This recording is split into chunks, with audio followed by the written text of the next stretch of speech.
Bullet in flight. Bullet in flight. Bullet in flight. Bullet in flight.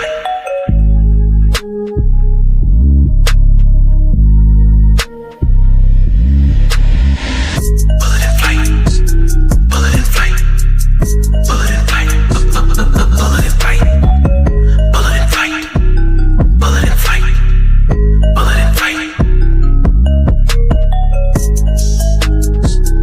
Bullet in flight. Bullet in flight. Bullet in flight. Bullet in flight. Bullet in flight. Bullet in flight. Flight. Your story, our station. Looking for a place where faith breaks boundaries? Welcome to BIFR, Bullet in Flight Radio, an inclusive, progressive community of Christ followers, sharing real stories and bold ideas. This is your radio for hope, growth, and daring faith. Your story, our station. Tune in for new episodes every Friday and join believers who refuse to stay small. Visit https://www.just-dominic.com to listen and become part of the flight.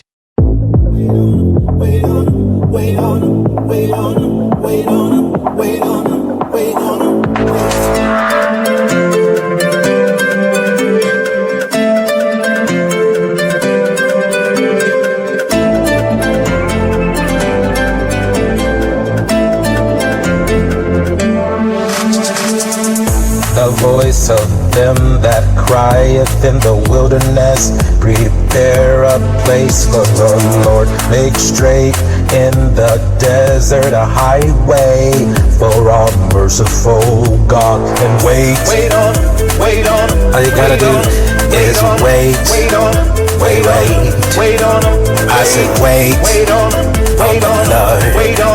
All you gotta do is wait, just wait. Every valley shall be exalted, every mountain and hill shall be made low. The broken will be made whole, and the rough places made smooth. Hold up.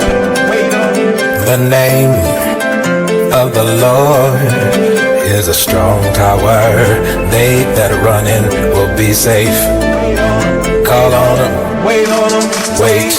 They that wait upon the Lord shall renew their strength. They shall mount up with wings as eagles. They shall run and not be weary. They shall walk and not faint.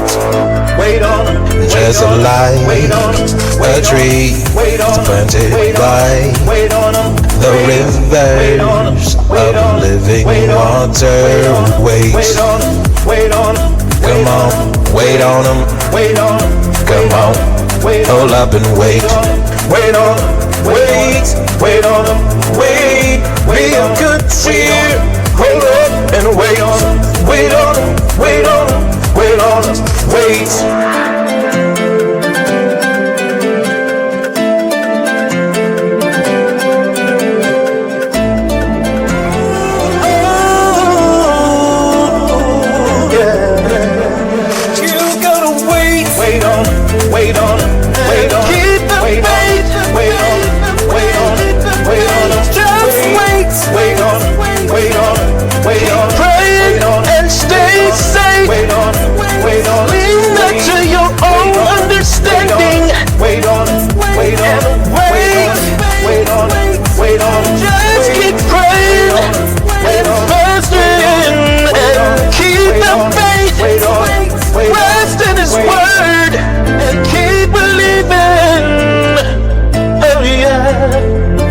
Just wait.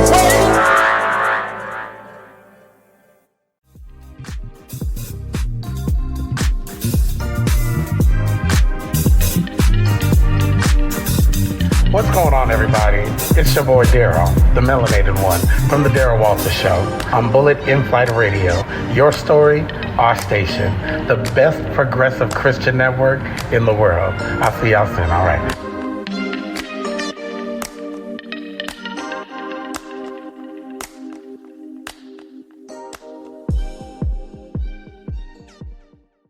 For nearly 2,000 years, the story has ended in the same place. Jesus rises from the dead. He appears to his disciples. He ascends into heaven. And then, silence. That's where the Gospels stop. That's where most churches stop preaching. That's where Western Christianity draws the curtain and says, the end. But what if that wasn't the end? What if Jesus kept speaking after the resurrection? Not just for moments, not just to say goodbye, but for 40 days, teaching, warning, and revealing truths that were too wild, too mystical, too raw to fit inside the empire's version of the gospel. In the highlands of Ethiopia, hidden deep within ancient monasteries, guarded by monks for centuries, there lies a tradition almost untouched by Rome. These sacred texts, the Book of the Covenant and the Didaskalia, are still considered holy by the Ethiopian Orthodox Church. They speak of a risen Jesus not as a symbol, but as a living voice, a king who didn't stop speaking at the ascension, but started revealing his most powerful truths. In these writings, Jesus doesn't talk like a gentle rabbi. He doesn't tell parables to crowds. He speaks like someone who has walked through death and returned with fire in his breath. He warns that temples of stone will rise in his name, but the true temple, the human heart, will be forgotten. He says that men will cry out his name in the streets, yet fail to recognize his voice. And when you look at the world around us, with faith commercialized, politics wearing crosses, and churches built on gold but empty of spirit, those words hit different. That's why this video isn't just theology, it's a wake-up call. Keep watching, because in part 4, we'll uncover a prophecy Jesus gave about the future of faith and why the most dangerous lies might come from inside the church itself. Drop a comment. I want to hear his real voice. Like and subscribe for more unfiltered truth. Because maybe the final chapter of the gospel isn't lost. Maybe it's just been hidden, waiting to be heard. Imagine this. The greatest story ever told might not be finished. We've grown up hearing the familiar version. Jesus suffers. He dies. He rises again. He appears to the disciples. Then he ascends into heaven. Curtain falls. Story over. That's how it's taught in most churches. That's where the Gospels stop. That's where Western Christianity draws its final breath, like the last page of a book, snapped shut with divine punctuation. But what if that was just the middle? What if Jesus kept talking, not in riddles, not in passing, but in fire?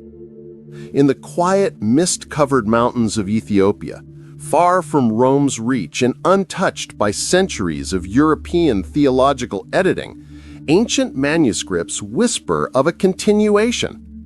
For almost 2,000 years, Ethiopian monks have preserved texts that the Western world either ignored or erased.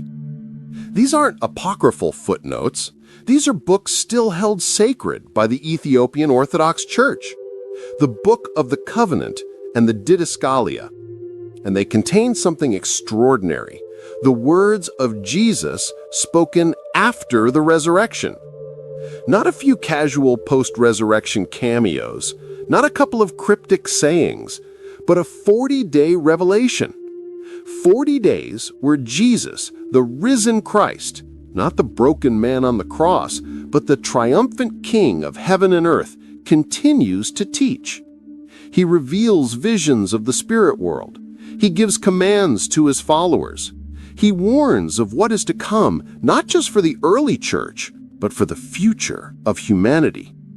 And perhaps most shockingly, he predicts how his own message will be twisted. He says, "They will build temples of stone in my name, but they will forget the true temple, the human heart." He warns that people will shout his name in the streets, but their hearts will be far from him. If you've ever looked at today's world and wondered, is this what Jesus really wanted? You're not alone. Because this isn't just about lost books. It's about a lost voice. A voice that challenges the polished performances of modern faith, that refuses to be marketed, politicized, or sanitized. A voice that speaks not in corporate statements or church bulletins, but in whispers that shake the soul. And maybe that's why these writings were never welcomed into the Western canon, because they weren't safe. They weren't controllable. They didn't build empires. They threatened to undo them. See, the Jesus of Ethiopia isn't here to be remembered. He's here to reignite.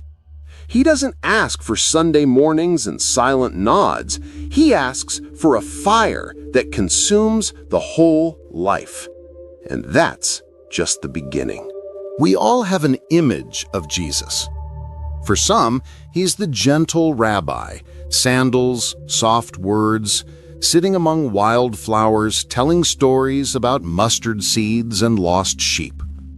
For others, he's the suffering Messiah, beaten, bloodied, crucified, arms stretched wide between two thieves. But in the Ethiopian scriptures, Jesus rises not just from the tomb, but above every image we've made of him. He is not just alive, he is glorified. And he doesn't return with parables, he returns with power. In the Book of the Covenant, the Jesus who speaks is transformed.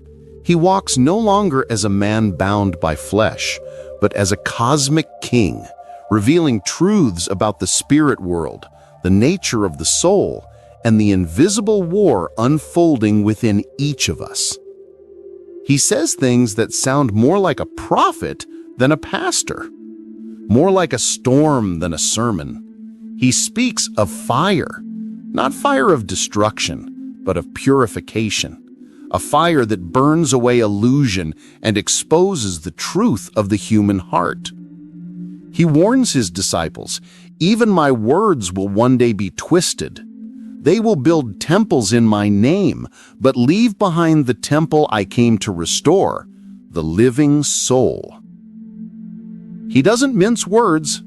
He doesn't smile politely. He warns of a time when men will shout his name from pulpits, march under his banner, use his words as weapons, yet never truly know him. And when you listen closely, those words sound less like ancient warnings and more like today's headlines. Think about it. How many churches are filled with noise but empty of spirit? How many sermons preach wealth instead of surrender? How often is Christ's name printed on campaign posters, etched into corporate logos, or worn like jewelry, while the poor are ignored and the broken are forgotten? In the Ethiopian texts, Jesus sees all of this coming. He calls out the performance, the pretense, the future religious machine. And he tells his followers, go into all the world, build the kingdom not with swords, but with the fire of the Holy Spirit. Not control, not conquest, transformation. This isn't a Jesus who fits in a stained glass window. He doesn't stay quiet. He doesn't play by the rules. He talks about angels and demons not just as metaphors, but as real, present forces shaping the choices we make. He tells his disciples that every thought, every breath, every act of love or hate is a rung on a ladder leading upward toward divine truth or downward into despair. This is a Jesus who doesn't ask for our admiration, he asks for our surrender. And that's uncomfortable, because surrender means change. It means letting go of the versions of Jesus we've been sold, the politically useful Jesus, the socially safe Jesus, the conveniently distant Jesus, and instead facing the one who burns through our excuses and sees the soul. So the question becomes, do we follow the Jesus who lived or the Jesus who rose? Because the risen Jesus didn't just come back to prove a point. He came back to finish what he started. You have to wonder, if these writings existed, if they were known, if they carried such a fierce and unfiltered voice of the risen Christ, why didn't they make it into the Bible? Why aren't we reading the Book of the Covenant in Sunday school? Why is the Didascalia still sacred in Ethiopia, but erased from Western Christianity? The answer isn't theological, it's political. See, in the early centuries of the Church, Rome needed order, doctrine, hierarchy, unity at all costs. The empire didn't want a mystical Jesus. They wanted a manageable one. A Jesus who fit inside cathedrals. A Jesus who endorsed empires, not threatened to tear them down. But the Jesus of Ethiopia doesn't fit neatly into Roman structure. He doesn't build monuments. He burns illusions. He speaks of spirit over system, transformation over tradition, and a kingdom not made of stone, but of fire.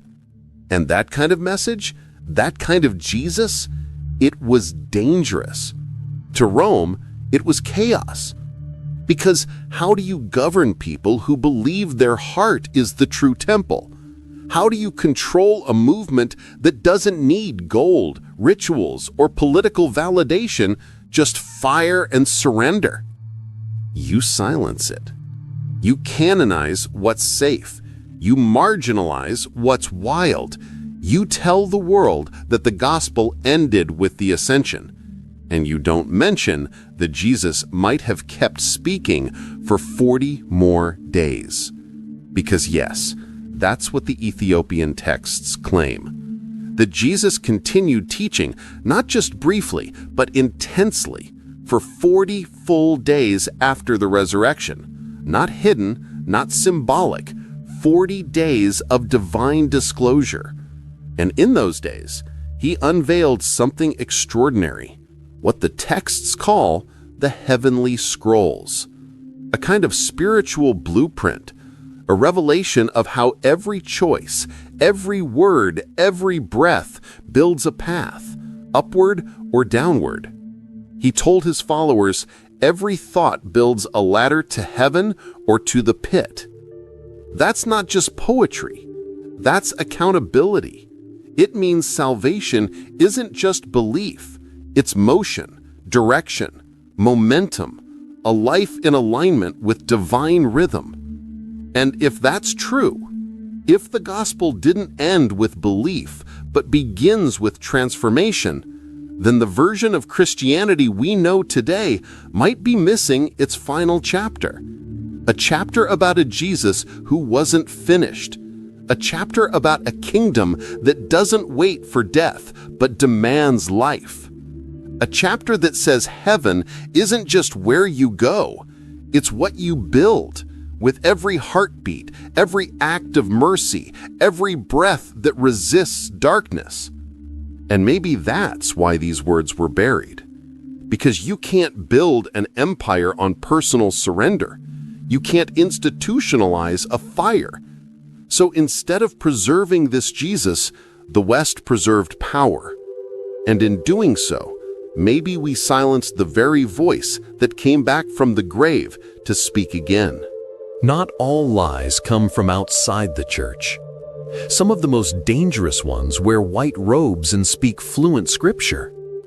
In the Ethiopian texts, Jesus doesn't just warn his disciples about Roman oppression or pagan threats. He warns them about something far more insidious, the corruption of faith from within. He says the greatest deception won't come from persecution, it'll come from performance. There will come a time, he says, when men will speak my name in the streets, but their hearts will be far from me. They will build temples of gold and stone, but neglect the temple of the soul. Let that sink in. Jesus isn't warning about atheists or outsiders.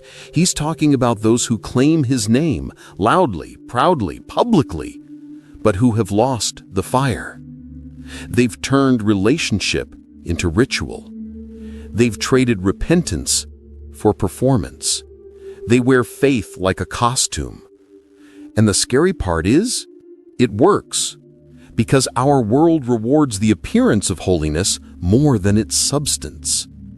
Preachers build empires, politicians win votes, influencers sell hope with a smile. Meanwhile, the poor are ignored, the broken are silenced, the hungry remain hungry. This is what the Ethiopian monks call the greatest deception. Not false religion, not a new cult, but empty Christianity. A Jesus sold as a product, packaged, branded, marketed. A cross that's shiny, but hollow. In the Didascalia, Jesus delivers a brutal rebuke. Do not be like the scribes of the future who wear white robes but devour the houses of the poor. That could have been written yesterday, because this isn't just ancient warning, it's modern reality. How many leaders of faith today live in luxury while preaching sacrifice? How often does worship become a show, prayer become a performance, and faith become a filter for public approval? Jesus saw it coming, and he wasn't impressed. Because true faith doesn't draw attention to itself. It bends low, it breaks open, it bleeds quietly. The Ethiopian texts describe the kind of believer Jesus calls blessed. Blessed are those who suffer for my name, not in word, but in silence. For I am with them in the places no man sees. That line doesn't fill stadiums, but it might just be the heartbeat of heaven. Because in a world obsessed with platforms, Jesus praises those who disappear. In a culture that measures faith by followers, Jesus measures it by faithfulness. And in a time when religion is often used to dominate, divide, and distract, these lost writings call us back to the only altar that matters: the heart. Not the image, not the label, not the logo. The real thing. Because Jesus didn't die for a brand. He died for transformation. And that's the deception we have to wake up from. This idea that belief alone is enough, that ritual is relationship, that image is intimacy. The Jesus of Ethiopia doesn't ask for applause. He asks for surrender. And he warns, if we build temples and forget the soul, we may end up worshiping his name, but missing his voice. If Jesus were to speak again today, where would we hear him? In a cathedral? On a stage? Through a microphone held by someone with a best-selling book? The Ethiopian scriptures suggest otherwise. They tell of a Jesus who doesn't speak from power, but from the edges. He says, "In the final days, my Spirit will speak from the least expected places, and those who have ears will hear it." Not from palaces, not from pulpits, from deserts, from mountains, from the children of slaves. This is a vision of faith not built by institutions, but by the forgotten. Not protected by doctrine, but lit by hunger. Not dressed in robes, but in rags. And when you stop and really look at the world today, you can see it happening. Revival isn't breaking out in marble cathedrals or televised conferences. It's flickering in refugee camps. It's rising in underground churches. It's growing in homes, living rooms, online spaces where no hierarchy exists, where there are no credentials required, just hearts that are tired of empty religion and desperate for something real. These are people who've been told they don't belong, who've been denied platforms, pulpits, permission, and yet they're burning with the Spirit. This is the kind of faith the Ethiopian tradition has preserved. A wild, unpolished flame. A fire that doesn't ask for approval. It simply burns. No budget, no branding. Just breath and belief. In fact, one of the most haunting images from these texts is Jesus saying, "My voice will rise again, not from thrones, but from the dust." That line changes everything because it tells us where to look. If we want to hear him again, maybe we need to stop listening to the loudest voices and start listening to the quietest hearts. Maybe the next great movement of God won't come with headlines. Maybe it'll come in a whisper, on a street corner, in a prison cell, in a quiet moment when no one's watching. Because this isn't about fame, it's about fire. And fire doesn't need a stage, it just needs oxygen. Jesus never needed permission to speak, and neither does his Spirit. The Ethiopian witness reminds us the margins matter. They always have. From a manger in Bethlehem to a cross outside Jerusalem, the story of Jesus was never centered in power. It was always found in the places no one expected. So maybe we shouldn't be surprised if the next revival doesn't look like a conference, but like a conversation. Not a broadcast, but a breath. Not a brand, but a broken heart set ablaze. The Spirit moves where it wills, and more often than not, it often chooses the ones the world has forgotten. Maybe the final chapter of the gospel wasn't lost. Maybe it's still being written, not on parchment, not in stained glass, but in the choices we make every day. The Ethiopian scriptures don't end with despair. They end with hope. A quiet, defiant hope that truth will rise again. That even when the name of Jesus is misused, misunderstood, or marketed, his voice still speaks, not from the center of power, but from the edges of the soul. Let your silence speak louder than sermons. That line appears deep in the texts, passed down by Ethiopian monks who copied them by hand, not to start a new religion, but to preserve a flame. In a world obsessed with speaking, posting, declaring, Jesus calls for stillness, because sometimes the holiest thing you can do is listen. And in that silence, something happens. Faith stops being a show. Prayer stops being a script. Worship becomes breath, and life itself becomes sacred. The Ethiopian tradition doesn't offer a new doctrine to follow. It offers a revolution to live. It tells us that Jesus didn't come to start a brand. He came to rebuild people. Not buildings, not systems, souls. He doesn't ask for our applause. He asks for our hearts. And that makes us ask the hardest question of all. Do I truly know his voice, or just his name? Because it's easy to believe in Jesus. It's harder to follow him, especially when his voice leads us away from comfort, away from the crowd, into a fire that purifies. But that's the voice Ethiopia preserved. A voice not edited for empires, but whispered for wanderers. A voice that says the kingdom isn't something you enter after death. It's something you build now, with every act of love, every moment of mercy, every breath aligned with truth. Every thought, Jesus says, builds a ladder to heaven or to the pit. So, what are we building? What kind of gospel are we writing with our lives? Because maybe the story of Jesus was never meant to end in a book.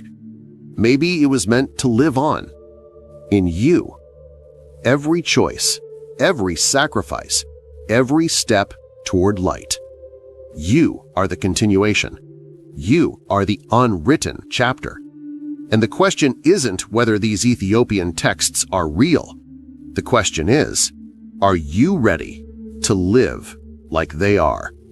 Because whether or not the West erased them, the message remains. Truth doesn't die. It hides. It waits. It whispers. And when the world is ready, it returns.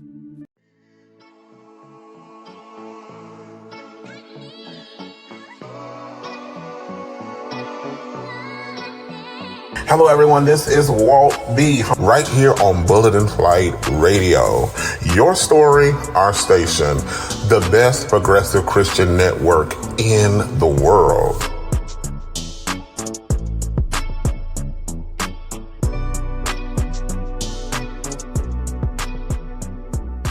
Purchase your tracks today.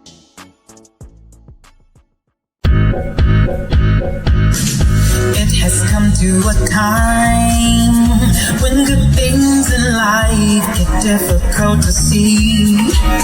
Sometimes I feel I may never obtain the price of the high calling. Hey, but still there's some reason why I won't give up on this fantasy.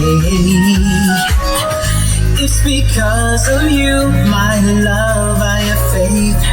And now I believe, I must embrace my belief and have confidence. Pledge my loyalty to your assurance. And trust in love, trust in love, trust me, love. I must embrace my belief and have confidence. Pledge my loyalty to your assurance. Say and trust in love, trust in love, trust me, love. Love the solid rock I'm standing on. All of the land when they're just sinking sand. It's imperative to realize that if God before us, there ain't nothing against us. It really doesn't matter what your haters may try, sugar. Their power's been quenched. You can get up and dry your weeping eyes and embrace your belief and have confidence. Pledge your loyalty to my assurance. Say and trust in love, trust in love, trust me, love. You must embrace your belief and have confidence. Pledge your loyalty to my assurance. And trust in love, trust in love, trust me, love. Trust in love. I know your word is true. Devote my all, delight myself in you. Sugar, sugar, oh I trust in love. I know your word is so true. Devote my all, delight myself in you. I must embrace my belief and have confidence. Pledge my loyalty to your assurance. And trust in love, trust in love, trust in love. I must embrace my belief and have confidence. Pledge my loyalty to your assurance. And trust in love, trust in love. I trust you. Sugar. Serve the love. Give the love.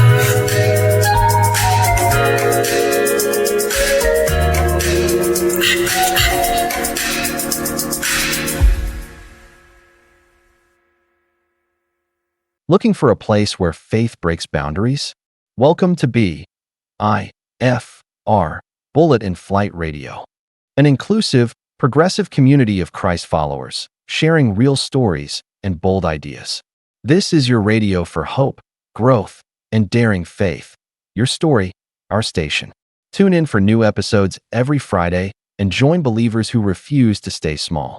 Visit https://www.just-dominic.com to listen and become part of the flight.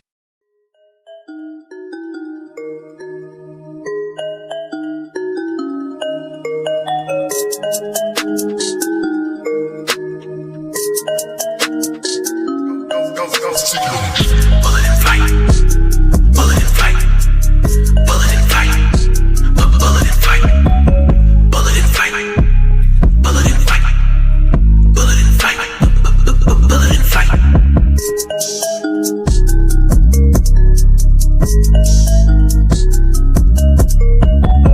Bullet in flight. Bullet in flight. Bullet in flight.